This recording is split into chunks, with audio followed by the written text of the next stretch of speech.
रास्ते पर चलना, रास्ता बनाकर चलना और बिखरे हुए टूटे फूटे रास्ते को जो रास्ता था या रास्ता है यह समझना भी बहुत कठिन कर्म है।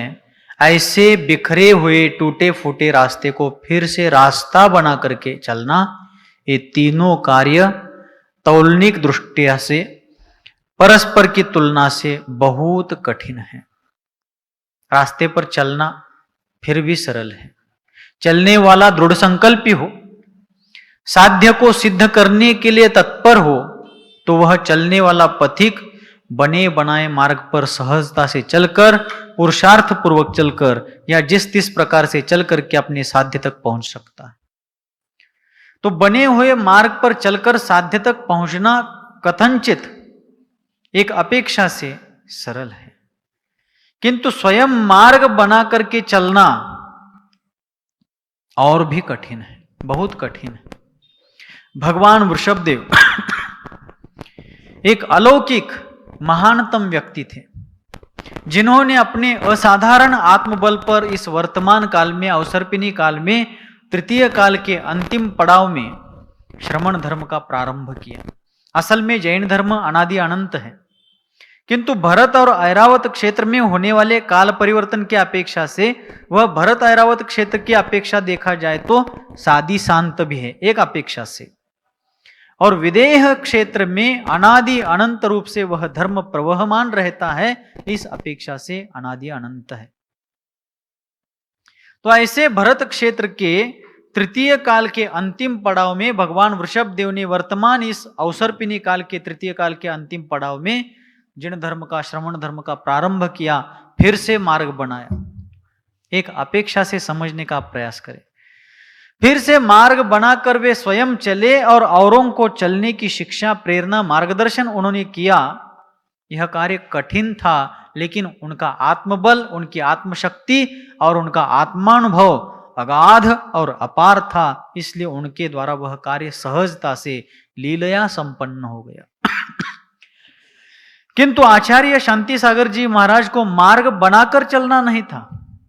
बना हुआ जो मार्ग बिखर गया था, टूटा फूटा था, और जिसे मार्ग कहने में भी शंका होती थी। आप लोग समझ सकते हैं, नदी किनारे रहने वाले आप लोग हैं, समडोली ग्राम नदी के तट पर बसा हुआ, और अपना यह सांगली, कोल्हापुर, बेलगांव जिला वारणा, कृष्णा, वेदगंगा, दूधगंगा, पंचगंगा इत्यादि अनेक जल संपन्न नदियों से भरा हुआ यह क्षेत्र। तो नदियों के तट पर रहने वाला यह स्थानिक समाज समझ सकता है कि प्रवाह में जब तेजी आती है, नदी में जब बाढ़ आती है, और उस बाढ़ के तेज बहाव के कारण जब मार्ग उखड़ जाता है, और मार्ग उखड़ करके इतना बह जाता है कि वहां पर मार्ग था यह देखने, दिखाने के लिए, समझने, समझाने के लिए उस मार्ग की एक निशानी भी नहीं बचती। समझा लागले ना? इथं रस्ता होता है कळण्या इतपत एक निशानी सुद्धा, एक साधी खूण सुद्धा तिथं शिल्लक नव्हती, एक साधं काहीतरी संकेत स्थळ सुद्धा तिथं शिल्लक राहिलं नाही।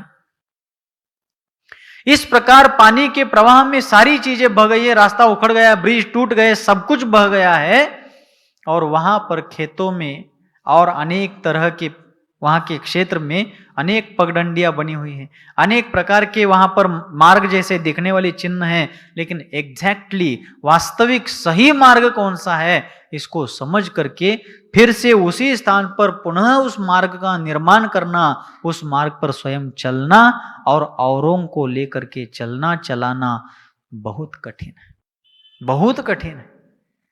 पूज्यपाद महामहिम योगेंद्र चूड़ामणि धर्म साम्राज्य नायक आचार्य देव शांति सागर जी महाराज, जो गृहस्थ आश्रम में पाटिल घराने के थे, सिर्फ घराने के नहीं थे, गांव के मुखिया के, बड़े जमींदार के बेटे थे।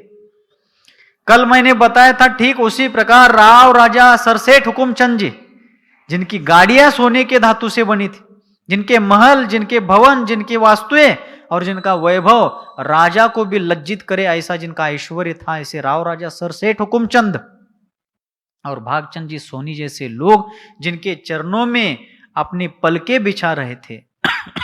ऐसे आचार्य शांति सागर जी महाराज अंग्रेजों के पुलिसकर्मी के द्वारा रोका टोकी करने पर रास्ते पर बैठ गए। दिल्ली के राजपथ पर वे स्वयं बैठ गए, दिल्ली के राजमार्ग पर वहीं पर बैठ गए, क्योंकि दिल्ली के राजमार्ग पर बैठ करके वे महावीर के महामार्ग को पंचम काल के अंत तक समुन्नत, संवर्धित और सुरक्षित रखना चाहते थे।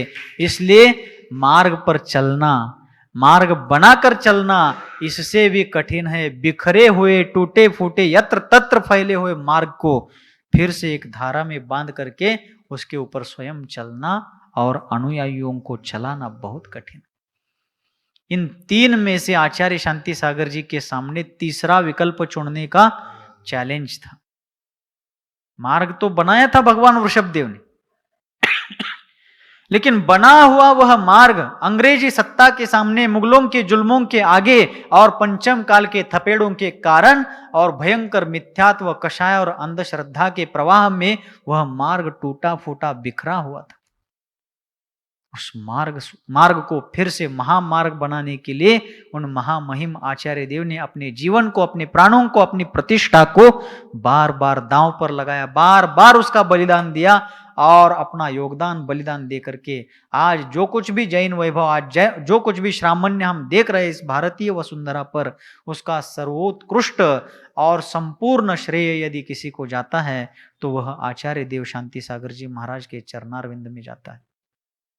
इसलिए मैंने कल भी कहा था, पीछे भी कहा था कि आचार्य शांति सागर जी थे इसलिए सारे सागर है, शांति सागर नहीं तो कोई सागर तो छोड़ो, नदी नाले भी नहीं मिलेंगे।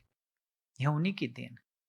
सामान्य परिस्थिति में आज यहाँ कोई भी दंगा धोपा नहीं है, कोई जातीय समस्या नहीं है, जातीय कलह नहीं है।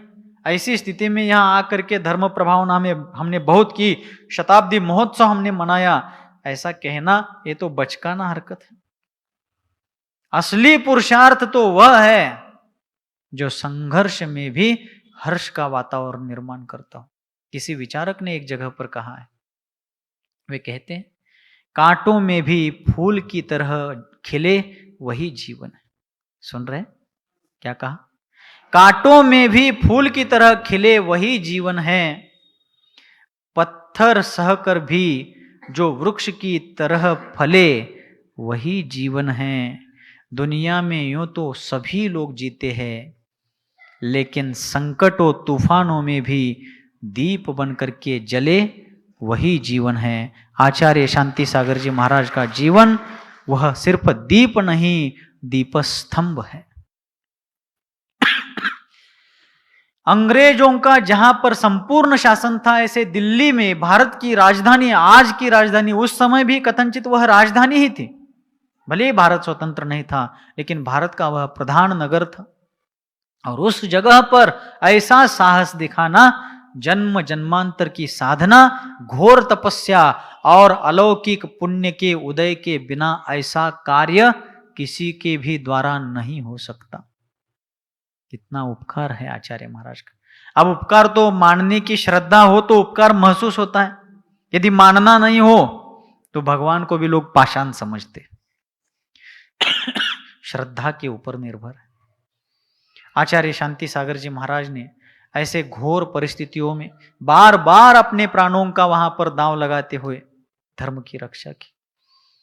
किसी ने एक जगह पर कहा, कवि उर्मिलेश नाम के एक कवि है, डॉक्टर उर्मिलेश, उन्होंने कहा कि देश का सैनिक देशवासियों को क्या कहता है, देशाचा सैनिक देशामध्ये राहणाऱ्या नागरिकांना काय संदेश देतो, काय प्रेरणा देतो, त्याची प्रेरणा, त्याची स्फूर्ती काय असते, ते सांगत असताना कवि उर्मिलेश, डॉक्टर उर्मिलेश जी कहते हैं कि वो सैनिक क्या कहता है, हम मर के दिखाएंगे इस वतन के लिए, आप जी के दिखाओ इस वतन के लिए।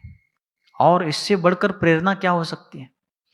प्रसंग आने पर, आवश्यकता पड़ने पर हम इस देश के लिए मर के दिखाएंगे। सैनिक कह रहा है सीमा पर खड़ा होकर, क्या कह रहा है? भारतीय सरहद पर, देश की सीमा पर खड़ा सैनिक कहता है देशवासियों से कि प्रसंग आने पर हम मर के दिखाएंगे इस वतन के लिए। वतन अर्थात देश। हम मर के दिखाएंगे इस वतन के लिए, आप जी कर दिखाओ इस वतन के लिए। आपको मरने के लिए नहीं कह रहा हूं, कम से कम देश के लिए जी करके तो दिखाओ। मरने का प्रसंग आए तो हम हैं। आचार्य शांति सागर जी महाराज इसी प्रकार है। धर्म की रक्षा करने के लिए प्रसंगोपात प्राण देने का प्रसंग भी आया तो हम तत्पर है, लेकिन हमारे जाने के बाद इस धर्म को जीवंत रखने का कार्य तो आप करें। यही उनकी प्रेरणा। तो इस प्रकार दिल्ली का वह चातुर्मास जैन संस्कृति के लिए एक अमूल्य मील का पत्थर बनकर के रह गया कि जिस कारण से दिल्ली के लाल किले के आगे, असेंबली हॉल के आगे और भी महत्वपूर्ण इमारतों के आगे आचार्य महाराज ने फोटो सेशन करवाया। क्या करवाया? लेकिन वह फोटो सेशन आज के स्वार्थ लोलुपी, आज के प्रसिद्धि प्रिय और आज के यश ख्याति ही जिनके प्राण बन चुके हैं, ऐसे व्यक्तिगत निजी स्वार्थ के लिए जीने वाले लोगों की तरह फोटो सेशन नहीं था। वह फोटो सेशन इसलिए था ताकि संपूर्ण देश में, विश्व के कोने कोने में प्रिंट मीडिया और इलेक्ट्रिकल मीडिया के द्वारा यह संदेश पहुंचाया जाए कि आज भी भारतीय विश्वम्भरा पर निर्ग्रंथ दिगंबर संतों का विहार बेरोक टोक हो रहा है और इसके आगे जो कोई भी मुनि बनेंगे भारत में कहीं भी उनको निर्धोक रूप से, निर्भय रूप से विहार करने के लिए कभी हिचकना नहीं चाहिए। इसलिए उन्होंने वो कार्य किया। बहुत प्रभावना पूर्वक वह चातुर्मास संपन्न हुआ और चातुर्मास के बाद आचार्य महाराज हर जगह से जितनी निष्पृहता से आगे बढ़ते थे, उसी प्रकार यह दिल्ली, यह लाल किला, यह लाल मंदिर, यह असेंबली हॉल और यहाँ का ये दरियागंज आदि का बड़ा वैभवशाली है दिल्ली शहर छोड़ करके मैं कैसे जाऊं, इस प्रकार के किसी भी व्यामोह में ना उलझते हुए वे निसंग साधक आगे बढ़ गए। गुड़गांव रेवाड़ी विहार करते करते आचार्य महाराज अलवर संस्थान में पहुंच गए, अलवर रियासत में पहुंच गए और वहां भी उनका स्वागत बहुत जल्लोष पूर्वक, बहुत आनंद पूर्वक, बहुत ही उत्साह पूर्वक किया गया। अलवर में भी बहुत आनंद पूर्वक धर्म प्रभावना हुई। बड़े बड़े प्रशासकीय अधिकारी उनके साथ चर्चा के लिए आते थे। बड़े बड़े दरबारी लोग उनके चरणों की धूल मस्तक पर लगाने के लिए लालायित रहते थे और गणमान्य जनमान्य लोग आचार्य महाराज का उपदेश सुनने के लिए बहुसंख्य रूप में वहां पर उपस्थित होकर के उनके उपदेशों से प्रभावित होकर के व्रत संयम को धारण करके अपने जीवन को सफल बनाने के लिए निरंतर तत्पर थे। और उसी समय एक ब्राह्मण प्रोफेसर आ गए अलवर में। ये घटना है 1932 की। कब की है? ईस्वी सन 1932 की घटना है। और आचार्य महाराज जब अलवर नगर में विराजमान थे, जयपुर से 100-125 किलोमीटर दूर है राजस्थान में, तो अलवर में जब आचार्य महाराज विराजमान थे, धर्म प्रभावना चल रही थी, तत्व चर्चा तत्वोपदेश चल रहा था, उसी समय एक ब्राह्मण प्रोफेसर आते हैं, बड़ी श्रद्धा भाव से आते हैं। कोई सांप्रदायिक द्वेष, कोई सांप्रदायिक विद्वेष से नहीं आकर के वे बड़े ही श्रद्धा पूर्वक आचार्य देव के चरण कमलों में पहुंचते हैं और आकर के उन्होंने विनम्रता पूर्वक निवेदन किया कि महाराज, क्या दूध को, दुग्ध से बने हुए व्यंजनों को, दुग्धाहार को अहिंसक मानना उचित है? काय दुधाला शाकाहारामध्ये घेणं योग्य आहे का? प्रश्न काय विचारला त्यांनी? ब्राह्मण विद्वानांनी आचार्य महाराजांना प्रश्न विचारला की महाराज, दूध आणि दुधापासून बनलेली व्यंजन याला शाकाहार मानणे, अहिंसक मानणे उचित आहे? कारण जापान में, चीन में और भी अनेक देशों में आज दूध को और दूध से बने हुए अन्न पदार्थों को ग्रहण करना वर्ज्य माना जाता है, त्याज्य माना जाता है, विचारकों के द्वारा उसका निषेध किया जाता है। तो क्या आपने भारत में दूध को आहार में अहिंसक और शाकाहार के रूप में स्वीकार करना उचित है? और आप भी आहार में दूध लेते हो ऐसा हमने सुना है। ऐसा प्रश्न उन ब्राह्मण प्रोफेसर ने आचार्य देव के सम्मुख प्रस्तुत किया। आचार्य शांति सागर जी महाराज आगम चक्षु साधु थे, आगम ही उनके नेत्र थे। आचार्य शांति सागर जी महाराज आगम प्रमाण से चलने वाले प्रामाणिक संत थे। उनके लिए आगम की आज्ञा से आगे कुछ भी नहीं था। लेकिन प्रश्नकर्ता जो था वह जैनेतर था, इसलिए उनको आगम की भाषा में समझाना ही संपूर्ण उत्तर नहीं हो सकता था, क्योंकि वो जैन आगम को समझते नहीं थे। इसलिए आचार्य महाराज ने आगम को आधार बनाकर और व्यवहार को प्रधान बना करके उनको उत्तर देना उचित समझा। और आचार्य महाराज ने उनसे प्रश्न पूछा कि महाशय, क्या आप गंगा के जल को पवित्र मानते हैं? क्या पूछा? क्या आप गंगा जल को पवित्र मानते हैं? तब उन ब्राह्मण महाशय ने कहा, जी महाराज, हम गंगा के जल को पवित्र मानते भी हैं और उसको अत्यंत आदर के साथ पीते भी हैं। कौन कहते हैं? ब्राह्मण महाशय कहते हैं, प्रोफेसर महाशय कहते हैं कि हम गंगा जल को पवित्र मानने के साथ साथ उसका प्राशन भी करते हैं। इतना ही नहीं, जब हमारे वैदिक परंपरा का कोई अनुयायी अंतिम क्षण बिता रहा हो तो उसके मुख में भी हम लोग गंगा जल डालते हैं।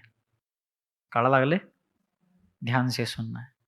गंगा जल उसके मुख में हम डालते हैं अंतिम समय में। तब आचार्य महाराज ने उनसे फिर प्रश्न किया, जब आप गंगा के जल को पवित्र मानते हैं, जीवन में यथासंभव जब भी प्रासंगिक कार्यों के निमित्त से, धार्मिक कार्यों के निमित्त से प्राशन भी करते हो और मृत्यु सम्मुख किसी व्यक्ति को मरण के प्रसंग में गंगा जल पिलाते भी हो, तो एक बताओ, गंगा के जल में, गंगा नदी में मगरमच्छ, मछलियां, कछुए और भी अनेक प्रकार के जलचर जीव रहते हैं या नहीं? जी महाराज, रहते हैं। तो महाराज ने कहा उनका जन्म भी वहां होता है, बहुतों का मरण भी उसी पानी में होता है, जलचर प्राणियों का। और जीवन भर उस जल में रहने वाले वे प्राणी अपने जीवन काल में कितने ही बार उस जल में मल मूत्र आदि विसर्जन करते हैं। ऐसा सब होते हुए भी और काशी के घाटों पर आधे कच्चे जले हुए शव भी गंगा के नदी में जलते हुए वैसे ही ढकेल दिए जाते हैं। और भी कितने ही प्रकार की अपवित्र वस्तुएं उस गंगा में बहती जाती है, फिर भी आप उस गंगा के जल को पवित्र मान करके पीते हो, मरने वाले को पिलाते हो। ये कैसे? क्या अब आचार्य महाराज के युक्तिपूर्ण तर्क के सामने वे प्रोफेसर, आचार्य शांति सागर जी का लौकिक विद्यालयीन अध्ययन कितना हुआ था? सिर्फ 4th कक्षा। कौन से? वैसे प्रोफेसरों की तुलना में देखा जाए तो वो अनपढ़ ही थे, विद्यालयीन शिक्षा की अपेक्षा से देखा जाए तो। लेकिन 4th कक्षा पढ़े हुए आचार्य शांति सागर जी महाराज का लौकिक शिक्षण अत्यल्प होते हुए भी महाविद्यालयों में पढ़ाने वाले प्रोफेसर भी उनके युक्तिपूर्ण आगम प्रमाणित तर्क के सामने निरुत्तर हो गए, क्योंकि उनको उत्तर देने वाला साधक लोकोत्तर था। वे शांत हो गए। तब आचार्य महाराज ने कहा कि महाशय, गाय और भैंस आदि जो दुधारू पशु है, उनका दूध बछड़ों को पिलाए बिना यदि निकाल करके उपयोग में लिया जाता है तो गलत बात है।